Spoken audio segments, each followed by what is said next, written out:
Bine v-am găsit, dragilor din Zodie Vărsător, oriunde v-ați afla în această lume. Suntem din nou împreună la o nouă lectură pentru ultima perioadă a lunii ianuarie, mai precis perioada cuprinsă între 26 până pe 31 ianuarie inclusiv. Așa că, dragilor toșii, nu numai care aveți soarele în Vărsător, dar și cei care aveți luna, Venus, ascendentul în această zodie a Vărsătorului, această lectură este de asemenea și pentru voi. Nu uitați, este totuși o lectură general colectivă, așa că vă rog să luați decât ceea ce va rezona cu voi. Și începem această lectură cu întrebarea: ce este important de știut pentru dragii mei din Vărsător în săptămâna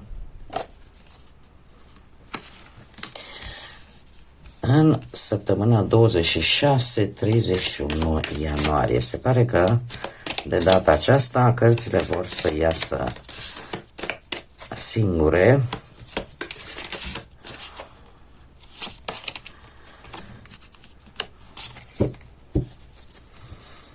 Dragilor, e posibil ca în această săptămână, în primă fază, e adevărat, pentru cei care rezonează cu acest mesaj, să aibă loc o naștere, să vă vină un nou membru în familie și ar putea să fie un băiețel.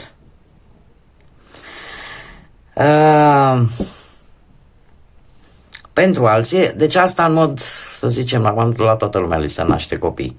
Dar a fost primul gând, primul intuitiv ce mi-au transmis cărțile.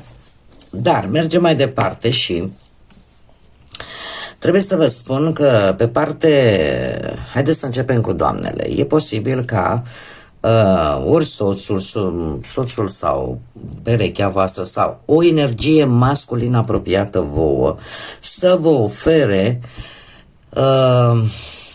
o anumită siguranță pentru un nou început. Pentru un nou început care poate avea legătură cu o casă sau cu ceva foarte stabil. Pentru domni, aș spune că veți fi așa precum niște copii cu multe idei, cu multă dorință de a crea ceva foarte stabil, de a vă crea propria voastră casă, poate propriul vostru cămin, de a avea parte de acel confort și siguranță necesară. Pentru alții, această săptămână vine cu o energie de a sta un pic în spațiul vostru intim.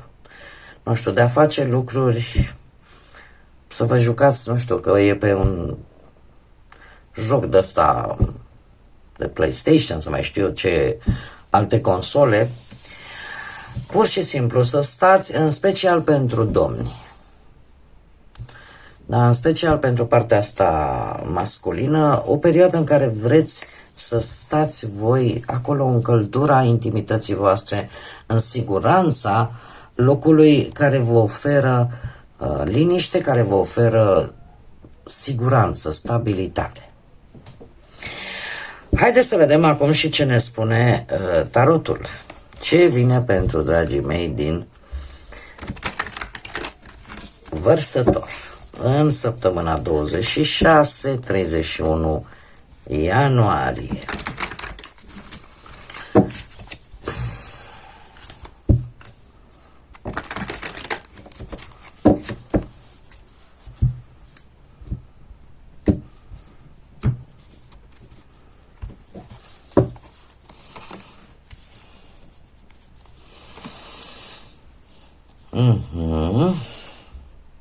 Da.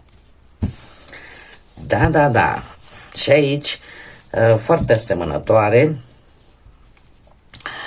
foarte asemănătoare, da? Ce ne spune Lenormand cu ce ne spune tarotul. Dragii mei, sunteți într-o săptămână cu acest cavaler de monede cu predilecție pentru cei care poate aveți legătură cu zodiile de pământ, Taur, Fecioară, Capricorn, mai ales pe ascendent. Dar, per general, energia voastră este una foarte lentă. Este o energie în care sunteți mult mai meticuloși, mult mai răbdători, aveți un comportament mult mai responsabil, sunteți mult mai, cum să spun eu, încercați să îndepliniți acele promisiuni pe care poate le-ați făcut, acele compromisuri pe care vi le-ați asumat. Dar o veți face, cum să spun, există o anumită lentitudine în această săptămână, dar nu vă grăbiți sub nici o formă. Ce lăsați în urmă, și e foarte bine că o faceți, lăsați în urmă o perioadă tulbure, o perioadă de neclaritate, o perioadă în care, nu știu dacă zodia Pești are legătură cu acest lucru, o situație, aș spune, care v-a adus confuzie, care poate a făcut în așa fel încât să vedeți lucrurile mai mari decât sunt în realitate, mult mai distorsionate. Deci toată această îndoiel, toată această stare de ceață, atât mentală cât și legate de relații, situații, să rămână în urmă. Ce se deschide pentru voi începând cu această săptămână? Un as de cupe, noi șanse. E un mesaj tare pozitiv, în special este adevărat pentru partea asta amoroasă, sentimentală, pentru că ne poate vorbi de renoiri, da? De noi începuturi, de renaștere, poate de sentimente, încă o dată trebuie să vă spun, vorbește de naștere la propriu, o naștere, da, de un copilaș. Cert este că vorbim de o conexiune foarte profundă și noi începuturi cu o energie pozitivă. Acum, haideți să le luăm pendelete și să luăm pe plan profesional, prima dată. Planul profesional pentru voi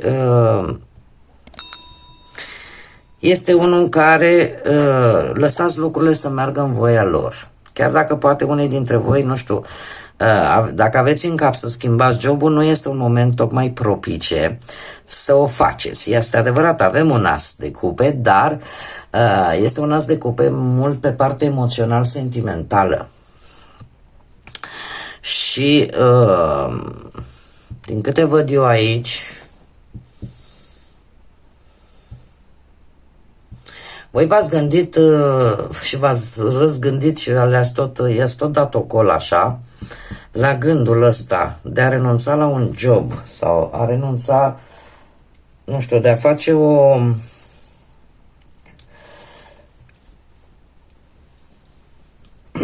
o schimbare legată de viața voastră profesională.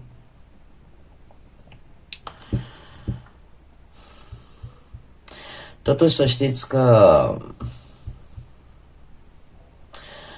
în această săptămână sunteți mult mai practici și mult mai constanți față de cum ați fost până acum pe planul ăsta profesional.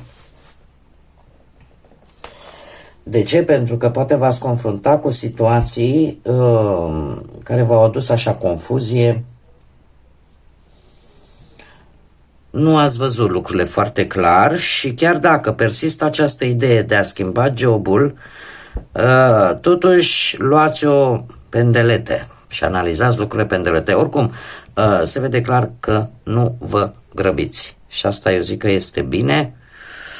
Și chiar dacă o să vi se facă o ofertă care, eu nu spun că nu este bună, da? E o nouă șansă care vi se arată, da? Sau poate șansa unei avansări. Dar o veți, cum să spun eu, e un mesaj pozitiv, da, dar pe care o veți analiza așa pendelete fără grabă. Ceea ce zic eu nu este ceva rău. Această ofertă,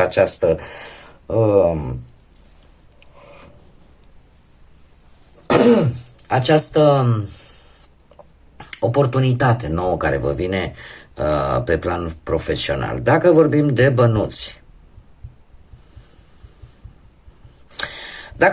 bănuți, e posibil, într-adevăr, să vină ceva bănuți și nu neapărat dintr-un singur loc, poate chiar din mai multe locuri, e adevărat, nu neapărat, domne, cantități extraordinare, dar poate veni chiar și ceva bănuți în plus la salariu, să negociați să aveți parte poate de propunerea unei avansări care să vă aducă și o mărire de salariu, pe care nu neapărat că o veți primi în această săptămână, dar într-un viitor apropiat lucrul ăsta se va vedea. Ceva mai vreau eu să spun, e posibil să găsiți în locuri uitate, tot de voi puse, o sumă de bani, niște bani uitați, nu știu, într-o jachetă, într-un dulap, într-un sertar, undeva unde i-a spus probabil cu ceva timp în urmă și de care e posibil să fi uitat. Așa că sunt șansa să găsiți ceva din întâmplare, să găsiți niște bani din întâmplare, că e în incinta casei, că e poate pe stradă, habar n-am. Dar există această posibilitate. Dacă vorbim de partea sentimentală, partea asta sentimentală, să știți că există, veți lăsa toate nebuloasele, tot ceea ce pe voi v-a cam pus în ceață în ultima vreme, cumva lucrurile se vor limpezi. În relația voastră, pentru cei care formați deja un cuplu, aș spune că începeți să lucrați oarecum împreună la propria voastră relație, ca ea să funcționeze, să înceapă să funcționeze așa cum trebuie, și lucrul ăsta se vede cu acest as de cupe. Putem vorbi de reconcilieri, de reîmpăcări sau de o renaștere de sentimente unul față de celălalt, cum de asemenea putem vorbi și de faptul că aflați de o viitoare sarcină, da? O viitoare venire a unui copilaș, ori, așa cum am mai spus încă de la început, a fost energia pe care mi-au transmis-o cărțile, e posibil să apară o naștere la propriu a unui copilaș și lucrul ăsta să schimbe, ca să zic așa, energiile foarte mult, în pozitiv, desigur. Pentru cei care sunteți singurei, aș spune că veți schimba forma în care faceți lucrurile astea, în care căutați partener. Nu veți mai merge în aceleași locuri, nu veți mai aborda această, cum să spun eu, partea asta sentimentală, la fel cum ați făcut-o până acum. De ce? Poate pentru că voi ați știut de ceva vreme cam ce ar trebui să faceți, doar că, nu știu, a fost o anumită teamă, a fost o anumită frică care v-a cam oprit. Această teamă, această frică, această nebuloasă o veți da la o parte și asta vă va ajuta foarte mult. Schimbarea ori de loc. Dom'le, nu mai caut în același loc sau nu mai mă duc în același, nu știu, în același club, să zicem, cine să mai duce, nu știu eu exact. Pe vremea mea erau discoteci. Deci, nu mai mă duc în același loc. Abordez problema sau situația dintr-o altă perspectivă și asta vă poate ajuta. În mod surprinzător, vă poate ajuta cu acest as de cupe care îmi vorbește, ce să vezi, de noi începuturi. De șansa unei noi începuturi. O nouă relație care poate deveni foarte intensă și care, să știți că se apropie cu pași repezi pentru cei singurei. Hai să mergem mai departe și să vedem ce spirit animal vă însoțește în această ultimă săptămână de ianuarie. Pe voi, dragilor din Vărsător. Ce spirit animal vă însoțește în această săptămână cuprinsă între 26, 31 ianuarie? Probabil că 21 are pentru unii dintre voi o importanță. Cunoaștere interioară și avem gâsculița. Se pare că tu ești un călător curajos, sufletul tău știe drumul, ai încredere pentru că vei ajunge la destinație, ai prieteni loiali care sunt mereu lângă tine, așa că nu-ți fă griji, ești binecuvântat, binecuvântată, permiteți să zbori. Așa că și mesajul este unul chiar foarte profund, dar eu aș mai vrea să spun un lucru. De multe ori gâsculițele sunt niște păsări destul de greoaie, asta înseamnă că nu poate să zboare.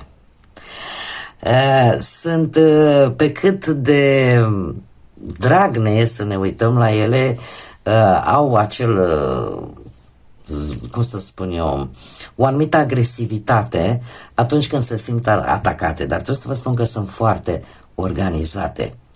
Sunt foarte organizate și parcurg drumuri lungi.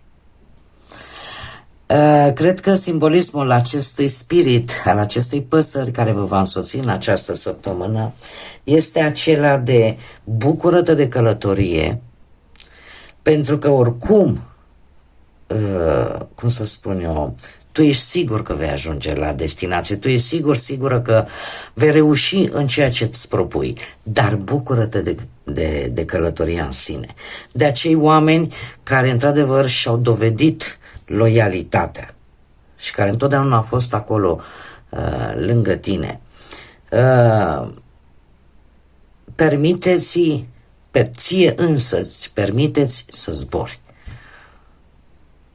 Să ai curaj să-ți întinzi aripile și, cum să spun, să faci, lucrul ăsta se vede, chiar dacă e mai greu la început, dar toate lucrurile negative se pare că vrei să le lași în urmă, toate acele perioade de gânduri poate neclare, de situații încurcate, pe care le vei lăsa în urmă și, desigur, aici avem cunoaștere interioară. Este acea introspecție pe care ți-ai făcut-o și pe care te va ajuta de acum înainte. Bun, dragii mei, eu mă bucur că am fost împreună la această lectură și eu sper din tot sufletul să vă fie adus un dram de claritate, de ghidare, iar până la următoarea noastră revedere, eu vă doresc tot binele din lume, o săptămână minunată, plină cu multă pace, cu mult echilibru și cu multă iubire.